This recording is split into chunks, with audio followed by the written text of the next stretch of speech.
Welcome to my naturalistic rat cage tour. I am so happy with how this has turned out. I've been really uninspired and unhappy with my rat cage recently. Every single cage clean I've just not really known how to set it up, and when I have I've just found it really ugly and not been happy with it, so it has definitely been time for a change.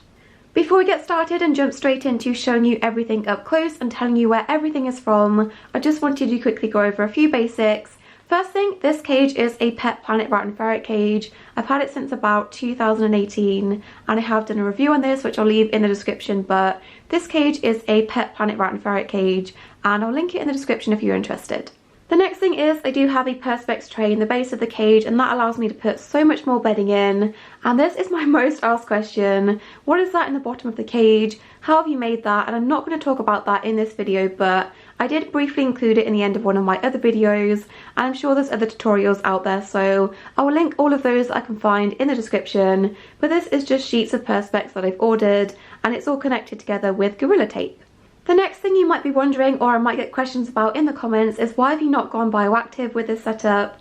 There's a few reasons I'm hesitant to do this at the moment. I'm not saying it's off the cards forever, but just with this cage I don't really want to. So the first reason is the Perspex tray. I just feel like it's far too shallow to actually bother doing a proper bioactive setup. If I was going to do this, I would want to have it all the way dropped to the floor, and this cage isn't really good for doing that because there's nothing for the trays to rest on. Some cages have like a metal bar mesh thing and this one doesn't, so I wouldn't want it to rest on the floor. That would make it really difficult to move the cage around, and the Perspex is just a bit too shallow for me to go to all the efforts of doing that.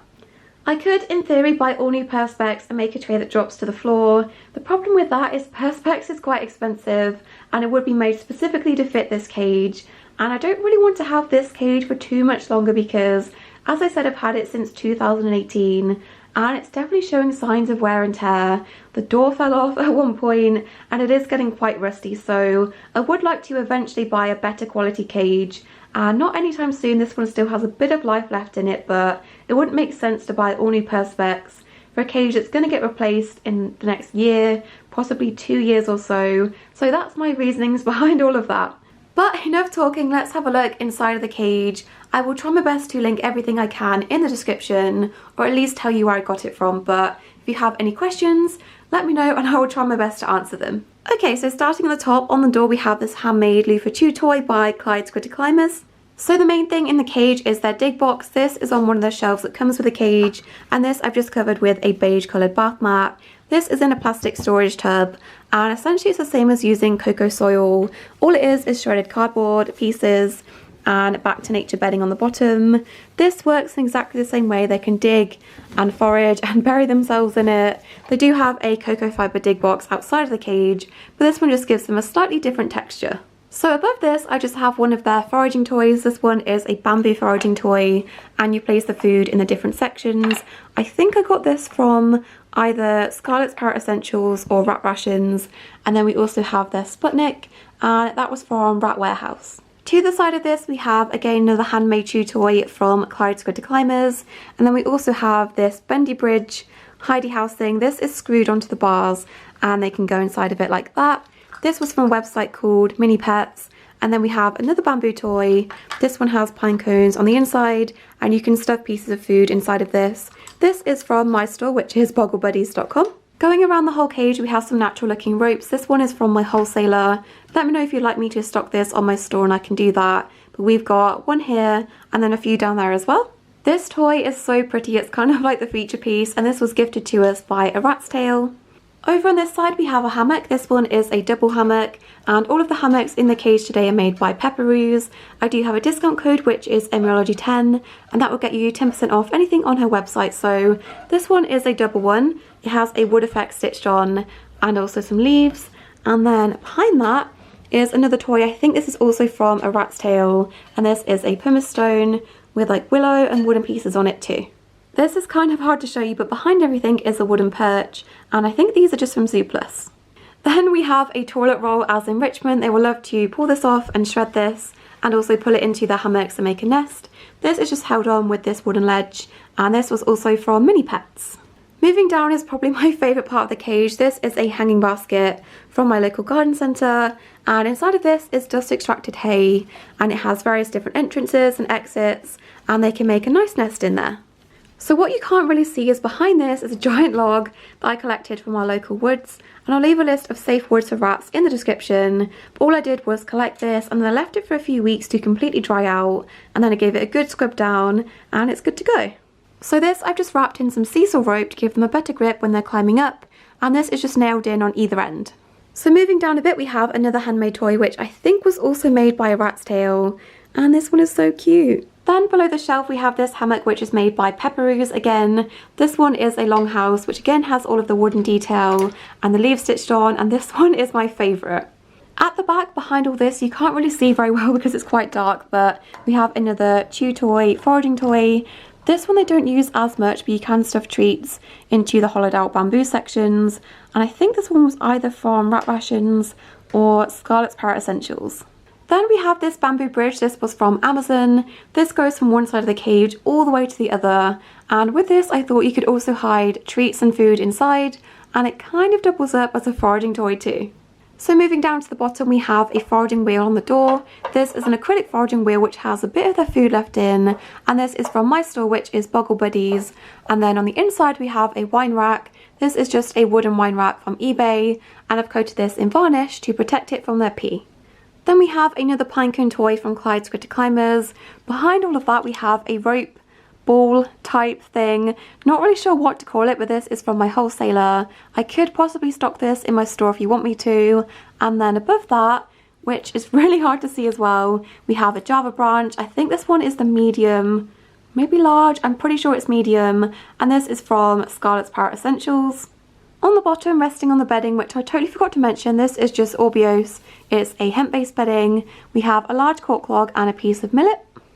Then we have a random selection of chew toys. I'll be honest and say that these are all pieces from things that have arrived broken from stock from my store, and the rats get all the broken dud pieces, but I'm sure they'll enjoy destroying these anyway. Right in the back corner we have a litter tray with some back to nature bedding in. This tray is from my store. I don't think we have any in stock at the moment. I think it's just a rosewood corner litter tray, but I could do with a second one to go up top. I just don't have another one at the moment, but I will do that eventually. Above that we have this Hammock Perch, which again was made by Peppercorn, and it has the same leaf design on, and it's really cute. Below this is their water ball. I think this is called a crop cup, and this was from Rat Rations. This is really cool because all you have to do is spin this and then lift it up without spilling it, and it comes away from the attachment, so really easy to refill this. I will probably buy them a second one at some point, and they do also have water bottles, which I have totally forgot to put on to film this, but they do also get 2 water bottles too. Okay, last few things. We have another bamboo thing that's obviously come off of something from my store, and then we have another wooden perch on this door. There were quite a few things I couldn't fit inside the cage this time, like this hammock perch from Peppercorn. I've just attached this to the outside of the cage for their free roam, and they can sit on top, or they can also go inside too. So this is my new naturalistic rat cage. I am so happy with how this turned out. Of course, I could always go back to the blue and green theme. I still have all of that stuff down next to me as we speak, but I find this really aesthetically pleasing, and it kind of has endless possibilities because there's way more things you can add in this setup. You're not restricted by colour, and I think I've been converted.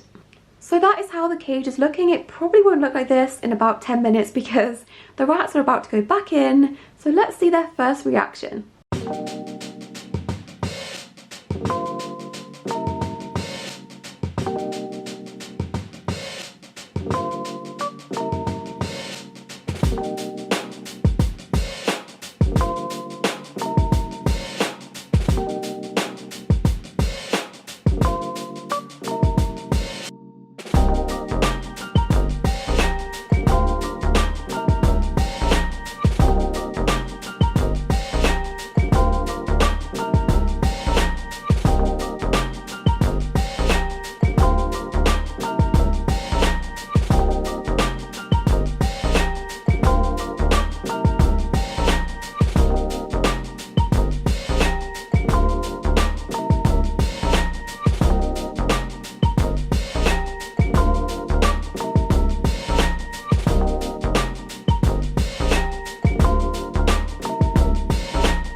that's it for today's video. Hope you guys have enjoyed watching and seeing the new setup. Maybe it's given you some inspiration for your own cages. Don't forget to subscribe and I'll see you in my next video. Bye!